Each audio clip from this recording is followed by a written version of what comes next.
mampu menyaksikan Sidratil Muntaha.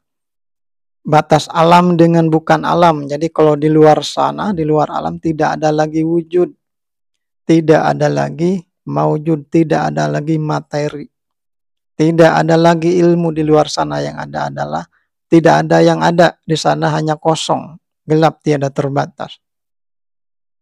Nah, kalau sudah mencapai kepada titik penyaksian malakut atau Sidratil Muntaha, nah maka manusia di situ mencapai kepada sebuah kenyataan. Nah, kenyataan apa?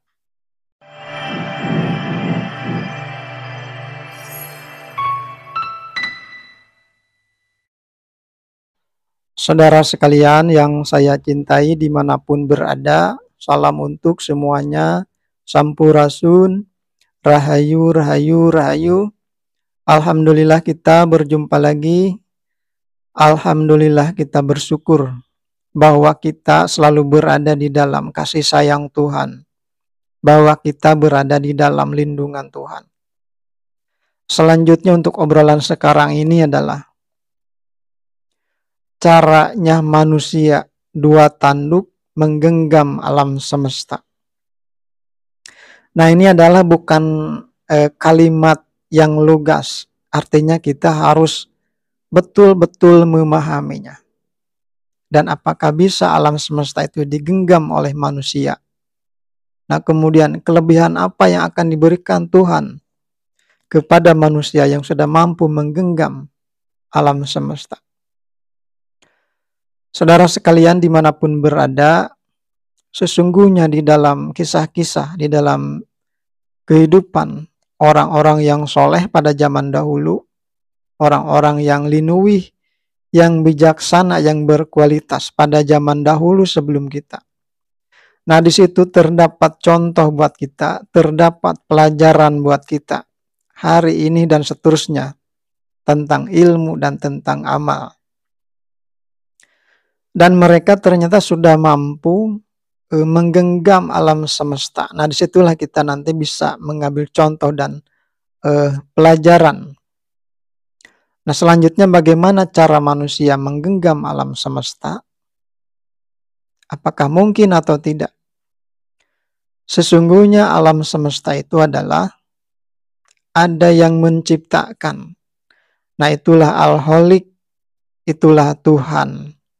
Artinya, jadi kalau kita ingin menggenggam alam semesta, ingin menguasai alam semesta, terlebih dahulu kita harus menguasai, harus menggenggam Tuhan. Harus menguasai, harus menggenggam tentang ketuhanan. Apa mungkin kita manusia bisa menggenggam Tuhan, bisa menguasai Tuhan? Sesungguhnya berkaitan dengan Tuhan ada yang namanya ketuhanan. Nah, kita harus mengetahui tentang ketuhanan.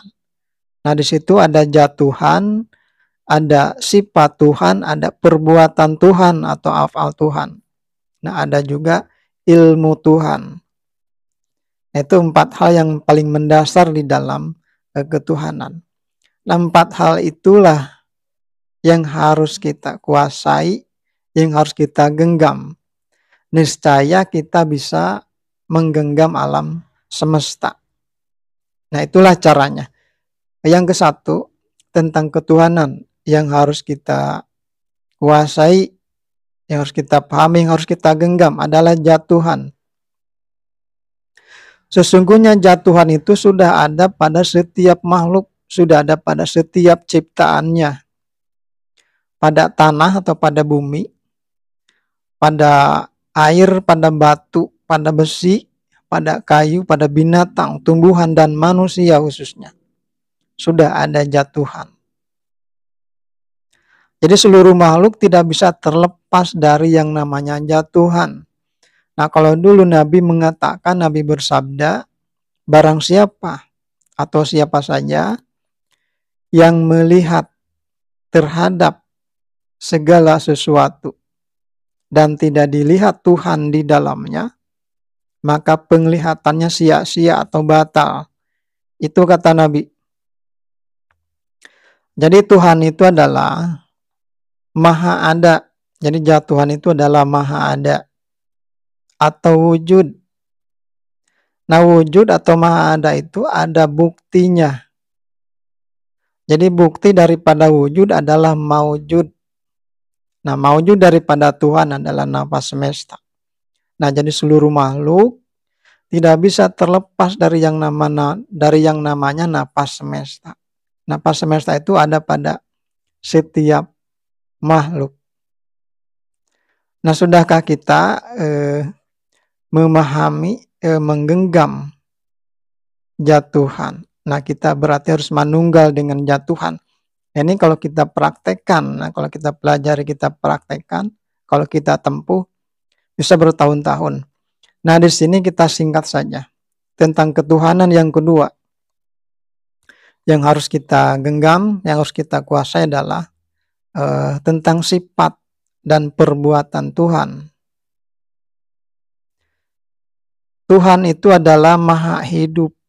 Nah, karena dia itu hidup, maka dia mempunyai sifat dan perbuatan. Bagaimana sifat Tuhan? Sifat Tuhan itu adalah sifat yang al-karim, sifat-sifat kemuliaan. Begitu juga dengan perbuatan Tuhan, perbuatan-perbuatan kemuliaan, perbuatan-perbuatan yang mulia. Pada sifat dan perbuatan Tuhan, karena itu mulia, maka tidak ada noda sedikit pun. Tidak ada noda walaupun sebesar titik. Jadi sifat dan perbuatan Tuhan itu tercermin di dalam Asmaul Husna. Asmaul Husna itu adalah nama-nama Tuhan. Ada 99. Dan nama yang ke-100.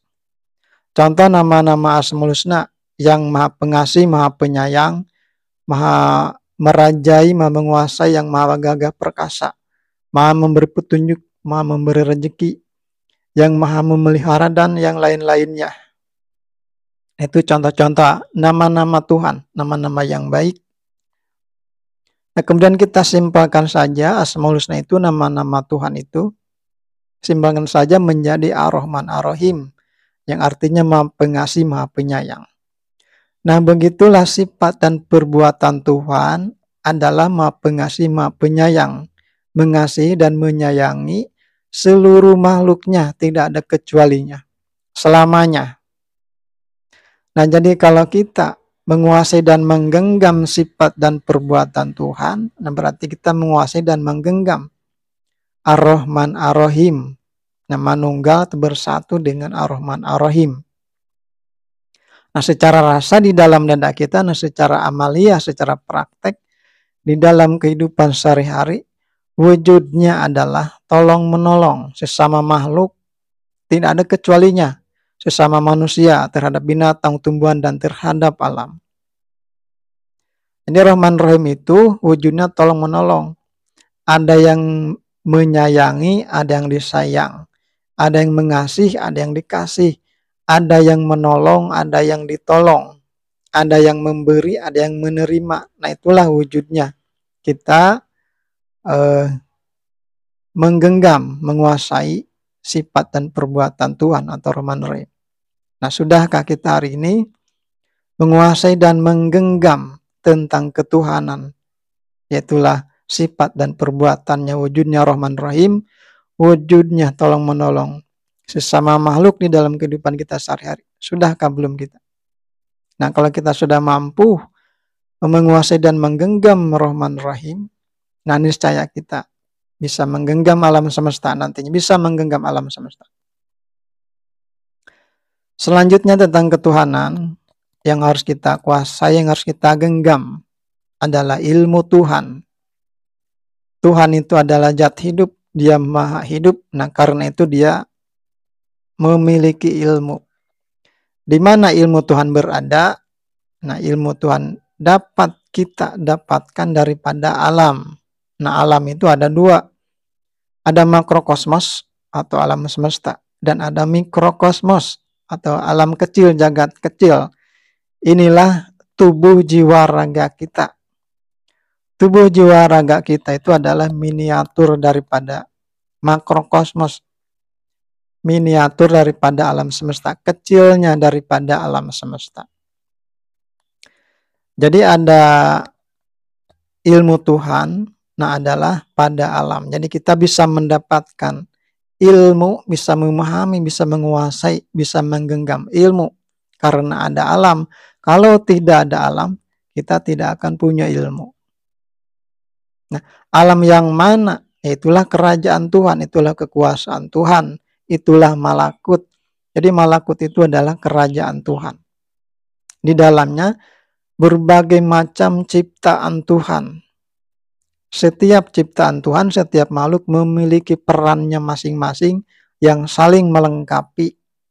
Sehingga terwujudlah alam semesta ini yang maha besar ini. Terdiri dari berbagai macam bagian-bagian di dalamnya yang memiliki memiliki perannya masing-masing. Apabila satu bagian saja diambil, berarti mengambil satu peran, maka akan jomplang.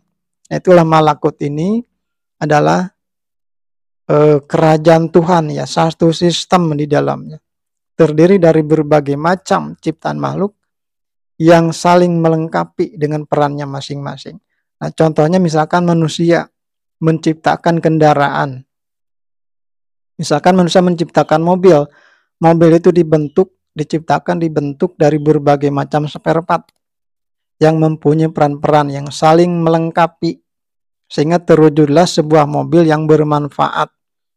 Nah, apabila mobil itu diambil satu spare part-nya, berarti diambil satu peran, nah berarti mobil itu akan jomplang. Nah, seperti itu. Nah, jadi malakut tadi yang harus kita pahami, yang harus kita kuasai, yang harus kita genggam.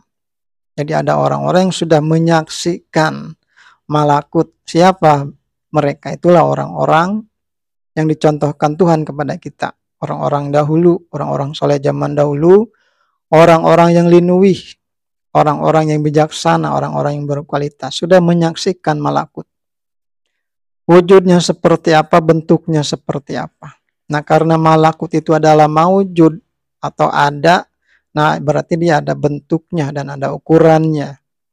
Seberapa besar ukuran malakut, ukuran alam semesta itu? Nah, kita bilang maha besar. Nah, bentuknya seperti apa? Nah, jadi bentuknya itu hanya orang-orang tertentu yang melihat, yang sudah menyaksikan malakut itu seperti apa. Sudah menyaksikan seberapa besar malakut itu, bagaimana bentuknya, bagaimana batas-batasnya, bagaimana sekelilingnya malakut itu. Mana batas alam dengan bukan alam. Itulah yang disebut dengan Sidratil Muntaha. Jadi ada orang-orang yang sudah mampu menyaksikan Sidratil Muntaha. Batas alam dengan bukan alam. Jadi kalau di luar sana, di luar alam tidak ada lagi wujud. Tidak ada lagi maujud, tidak ada lagi materi. Tidak ada lagi ilmu di luar sana, yang ada adalah tidak ada yang ada. Di sana hanya kosong, gelap, tiada terbatas. Nah, kalau sudah mencapai kepada titik penyaksian malakut atau Sidratil Muntaha, nah maka manusia di situ mencapai kepada sebuah kenyataan. Nah, kenyataan apa? Jadi disitulah manusia akan mengatakan dengan kesaksiannya, ilmuku atau pengetahuanku meliputi segala sesuatu yang ada padanya. Artinya ilmuku meliputi segala sesuatu tentang Tuhan. Ilmuku, pengetahuanku meliputi segala sesuatu tentang semesta. Jadi di situ tidak ada rahasia lagi tentang Tuhan. Tidak ada rahasia lagi tentang semesta. Nah, maka manusia kalau sudah mencapai ke sana, berarti sudah bisa. Namanya itu menggenggam, menguasai alam semesta. Dan manusia di situ akan diberikan oleh Tuhan kelebihan. Nah, ini sudah terjadi dengan orang-orang yang soleh pada zaman dahulu, orang-orang yang berkualitas, yang bijaksana, yang linuwih pada zaman dahulu. Nah, di dalam bahasan sekarang ini kita ambil satu contoh saja. Dulu ketika masanya zaman Nabi Ibrahim alaihissalam, hiduplah seorang raja yang bernama Dzulkarnain. Jadi Raja Zulkarnain itu atau Dzulqarnaini itu nama sebutan saja, aslinya bukan Dzulkarnain atau Zulkarnain. Jadi Dzulkarnain itu artinya dua tanduk, itu adalah kiasan saja, mengkiaskan bahwa raja itu memiliki kemampuan yang sangat banyak, mempunyai pengetahuan yang sangat luas. Nah, makanya dikatakan Dzulkarnain. Itu pada zaman Nabi Ibrahim. Nah, maka Raja Dzulkarnain ini oleh Tuhan diberi kelebihan. Jadi kata Tuhan, sesungguhnya aku telah memberikan kedudukan kepadanya, kepada Dzulkarnain di bumi ini. Dan aku telah memberikan kepadanya jalan untuk mencapai segala sesuatu. Nah, jadi Tuhan akan memberikan kelebihan kepada orang-orang yang sudah menyaksikan dan sudah menggenggam alam semesta. Ada dua kelebihan yang terutama. Yang kesatu adalah kedudukan di muka bumi ini. Nah, yang kedua adalah jalan untuk mencapai segala sesuatu. Nah, sekarang kita kembali kepada kita saat ini. Nah, bisakah kita menggenggam alam semesta? Jadi di alam dunia ini adalah tidak ada yang tidak mungkin. Untuk menggenggam alam semesta, nah cara-caranya adalah seperti yang telah saya jelaskan tadi. Nah, kita harus menguasai, harus menggenggam tentang Tuhan, tentang ketuhanan. Nah, kita harus menguasai, harus menggenggam zat Tuhan, sifat Tuhan, perbuatan Tuhan, dan ilmu Tuhan. Nah, niscaya kita bisa menggenggam alam semesta. Nah, maka bersiap-siaplah kita hari ini yang sudah betul jalannya menggapai yang 4 tadi. Nah, maka bersiap-siaplah untuk menerima kelebihan yang akan Tuhan berikan kepada kita. Nah, itu tadi kedudukan dan jalan untuk menggapai segala sesuatu. Jadi Tuhan akan memberikan kedudukan kepada orang-orang yang sudah mencapai ke sana. Kedudukan di bumi ini bisa saja kedudukan dalam jabatan misalkan, atau dalam hal apa saja, atau misal kedudukan sebagai walinya Allah atau dan lain-lainnya. Ini misalkan saja. Dan Tuhan akan memberikan jalan kepada manusia yang sudah mencapai ke sana. Jalan untuk menggapai, untuk mencapai segala sesuatu. Nah, jadi itu saudara, menggenggam alam semesta, nah itu bukan seperti menggenggam benda-benda atau materi-materi yang seperti kita atau yang ada di hadapan kita. Jadi adalah makna yang harus kita, ini adalah kalimat, ya, kalimat yang tidak lugas, artinya harus kita pahami betul-betul seperti yang sudah saya katakan tadi, bahwa ini adalah bukan kalimat yang lugas, harus betul-betul kita pahami terlebih dahulu. Jadi menggenggam alam semesta itu adalah tahapannya seperti itu yang seperti saya jelaskan tadi. Selamat menggapai dan bersiap-siaplah untuk menerima apa yang Tuhan berikan nanti. Nah, yang dua tadi itulah dua tanduk. Kedudukan dan jalan untuk menggapai segala sesuatu. Nah, demikianlah untuk obrolan sekarang ini. Apabila ada kekeliruan, apabila ada salah kata, mohon dimaklumi, dan semoga obrolan ini ada manfaatnya, dan kita berjumpa di dalam obrolan yang berikutnya, dan salam untuk kita semua.